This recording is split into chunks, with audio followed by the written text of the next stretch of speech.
Hey, how's it going guys? I'm Ryuz and welcome back to my channel. I hope you are doing well. This week is the long-awaited Nokanshi and Kodokushi deck because it won the poll that I made, but don't worry. After the deck rundown, I'll show you the stun Nokanshi build so that you don't play the boring Ebisu variant. Anyway, let's jump into the deck rundown, shall we? This deck, as you might expect, plays very defensively. We control them by spreading parasites using Kodokushi and Taishakuten. And since we need a lot of orbs, we're using Oitsukigami to extend our play while also drawing more cards. And a bit of fun fact, Kodokushi shuts down Fujihime because his parasite reduces the base stat and Fujihime only has 1 attack and 1 health. Anyway, first up we have Kodokushi. He's our main debuffer for this deck. With him, we can definitely control the opponent from dealing huge amount of damage to us. For him, I'm bringing 2 Inflict Parasite. I still wish this card has fast because Kodokushi is really slow and it sometimes hinders your setup. Then we have 1 Life Stealing Parasite.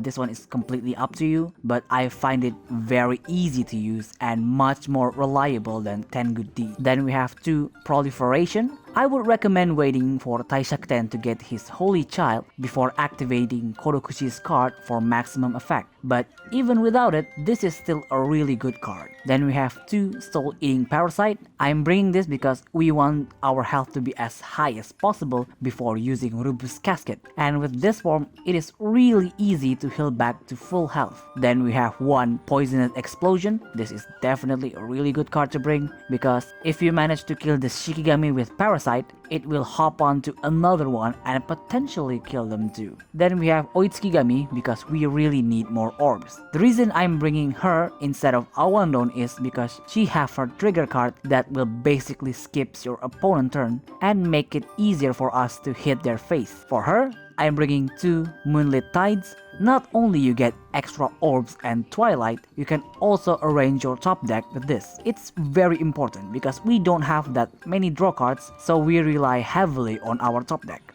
Then we have 2 Moon Allure because we desperately need more draws, and this also lets you set up your top deck so you can get a twilight next turn. Then we have 2 Lunar Eclipse to disrupt your opponent's turn. This card is really devastating if they didn't expect it. And most of the time, they would have no choice but to pass their turn if they get hit by this. And then we have 2 Evolve. This will not only make her cards gain fast, but our other Shikigami cards too, which is very good for us because we will need that extra move. Next is Taishakuten. He's our field control and utility. I'm pretty sure you guys already know what he does, but to sum it up, put Holy Shot on him, then start firing off your targeting spells. Also, we're bringing 2 Bestowal because we really need more draws, and 1 Holy Nation just in case we can't deal with their big Shikigami. And the star of this deck is Nokanshi, or in the Japanese, Okuribito. It rolls off the tongue better, isn't it? Okuribito. I've been wanting to play around with him since he got released, but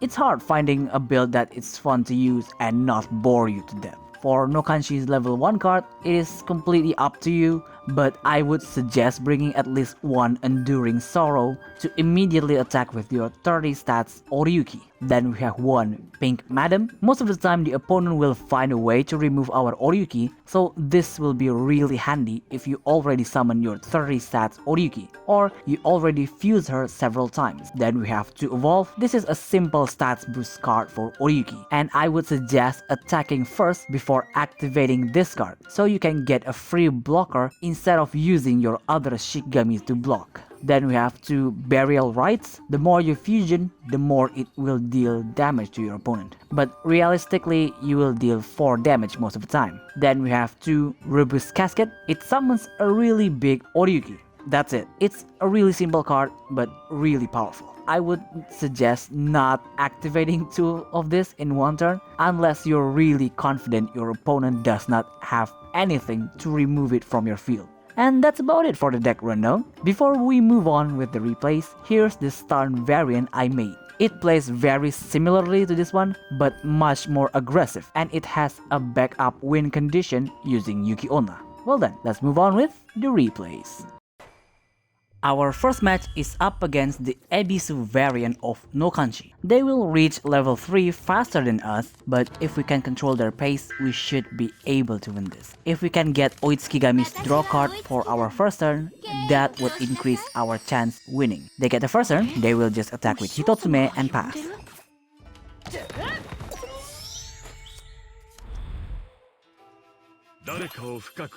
On our turn, we activate Moon Allure to draw 2 cards, then put Moonlit Tides to our top deck. After that, we attack with Nokanshi and pass. Next turn, we will definitely get a free blocker if they attack. On their turn, they will attack with their Nokanshi, killing our own Nokanshi, and we get a free Oryuki for next turn.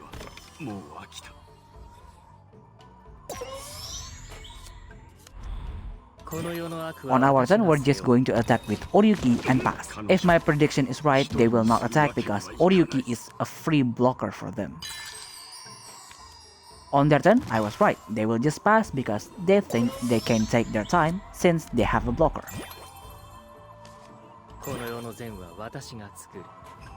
On our turn, we will remove both Oryuki by attacking. Then put Holy Child on Taishakten. We don't want to use Moonlit Tides just yet. On their turn, they put Diamond Sutra on Hitotsume, then evolve him and pass. Okay, at this point they will start stalling until they get to level 3 with Ebisu. On our turn, we attack with Kodokushi. That will not trigger Hitotsume form because he only has 1 attack. Then we put Soul Eating Parasite on him. After that, we activate Moonlit Tides to get 1 orb while also arranging our top deck. Our top deck is looking good, so we activate Moon Allure to get those cards and put her evolve back, and we pass. On their turn, they evolve Sakura. Then they attack with Hitotsume and pass. That hurt us quite a bit.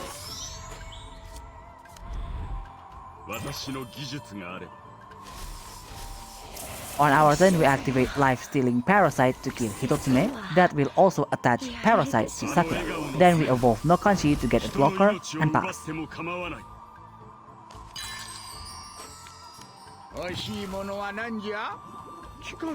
On their turn, they will put a form on Ebisu, then they will attack with Nokanshi, because he will get revived next turn anyway with Ebisu's form.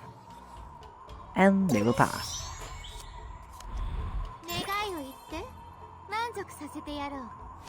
On our turn, we activate Proliferation on Ebisu, that will attach more Parasite to Sakura.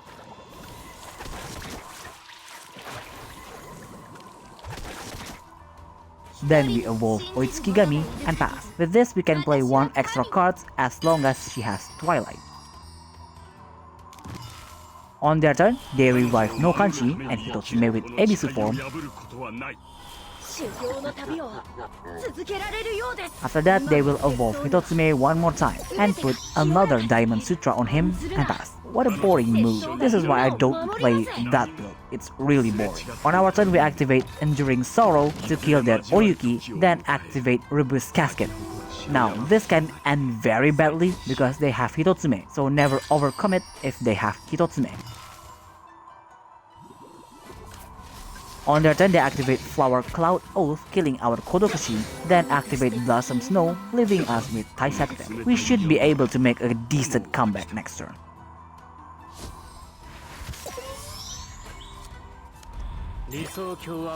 On our turn, we activate Do Good Deeds on Hitotsume, then activate 10 Good Deeds. That should have killed Hitotsume, but for some reason it didn't. It must be a bug. And I had this thing happen a lot when I play this deck for some reason.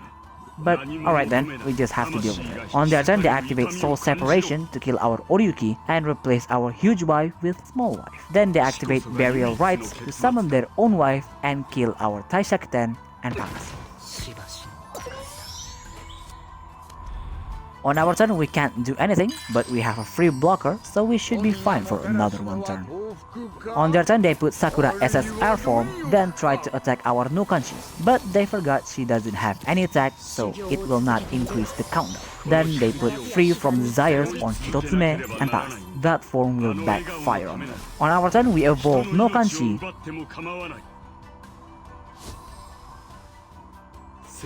Then activate Burial Rites. That will force Hitotsume to eat all of the damage, killing both him and Ebisu, and we pass.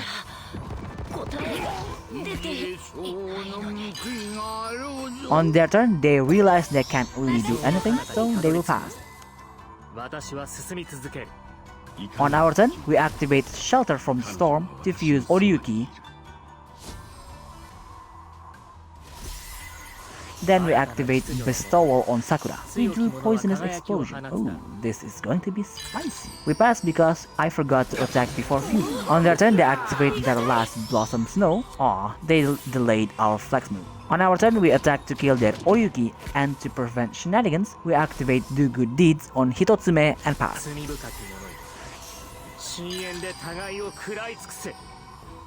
On their turn, they fell into our trap because they put Glaring Buddha, leaving their face wide open for our attacks. On our turn, we attack face with Oryuki, then inflict Parasite and Poisonous Explosion on Hitotsume and pass. With that, even if they have the 6 projectile, that will not go through our Oryuki. On their turn, they activate another Flower Cloud Oath, killing our Nokanshi. You know what that means? More Oryuki. Then they smash the Nokanshi to get Oryuki out and pass. On our turn, we activate one more Inflict Parasite on Hitotsume, then smash their Oryuki and pass. On their turn, they realize they're out of option and surrender. Kind of anticlimactic, not gonna lie. But a win is a win.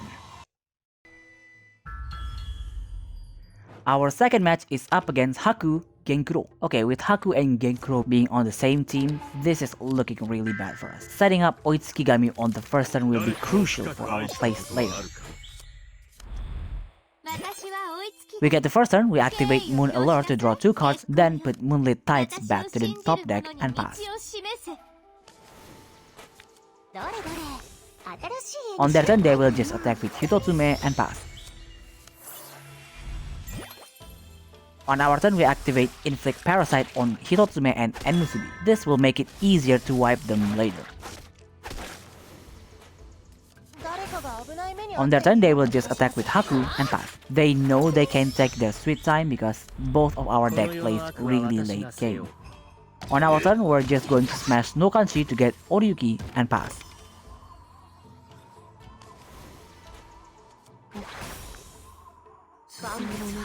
On their turn, they will evolve Hitotsume, then kill our Oryuki and pass.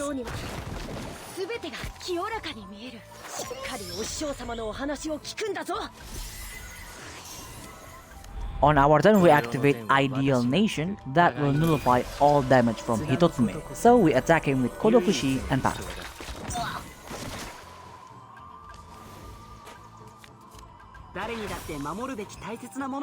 On their turn, they will kill their Hitotsume, then activate Hatsune no Suzumi to revive him and put him into combat zone. At the start of our turn, Taishakuten will attach Lotus to Hitotsume again, how unfortunate, and we're going to attack with Kodokushi again and pass.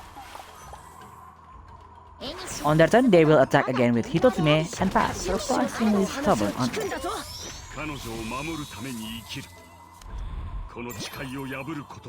On our turn, we put Soul Eating Parasite on Kodokushi, then kill their Hitotsume. Because he died, the projectile will hit Kodokushi. That was pretty bad. On their turn, they activate Hatsune no Suzumi, then activate Foxclaw to kill our Kodokushi and pass.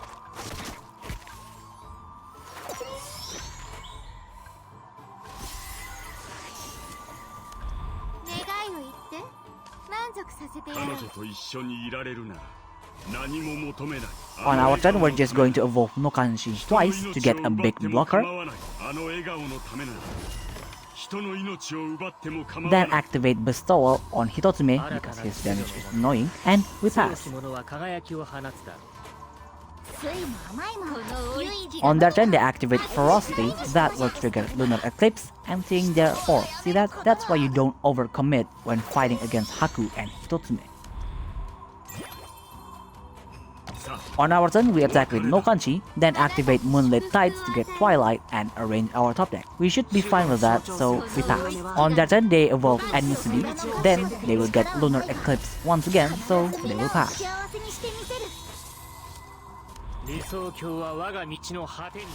On our turn, we activate Inflict Parasite on Haku and Hitotsume.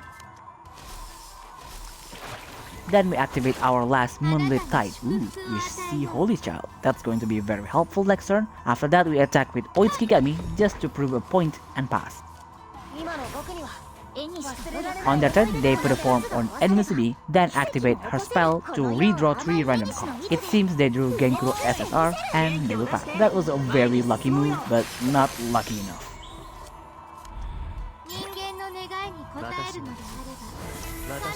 On our turn, we put Holy Child on Taishakuten. We activate Life-Stealing Parasite on Enmusubi. That will kill her and Hitotsume. Anything they do next turn, we can still turn it around, so we can chill now.